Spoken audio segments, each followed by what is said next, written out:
On October 30th, 2025, JetBlue Flight 1230 in an Airbus A320 departed from Cancun, Mexico, and was headed towards Newark Liberty Airport when the plane suddenly had a flight control issue that caused the plane to drop in altitude, according to both the FAA and JetBlue.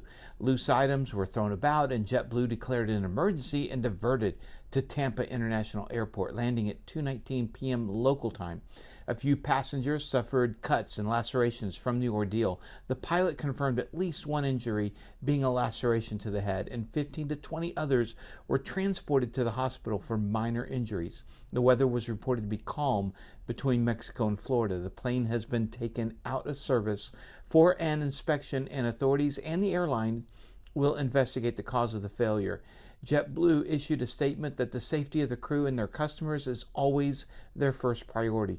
The term flight control issue was what the pilots reported to ATC. This could be anything from something very minor to potentially major. The fact that they landed successfully is a great sign. The Airbus A320 is a fly-by-wire system.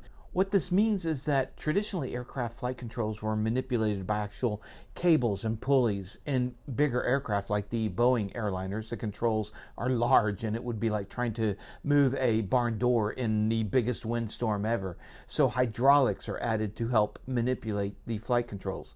For the Airbus airplanes, there aren't cable and pulleys, not in the traditional sense, coming from a yoke or rudder pedals. Instead, there's a joystick that sends electronic commands to the motors and hydraulics that in turn manipulate the flight controls. Flight control problems leads the issue to be rather wide open with that kind of vagueness. It's unclear at the time of this report if the NTSB is going to investigate.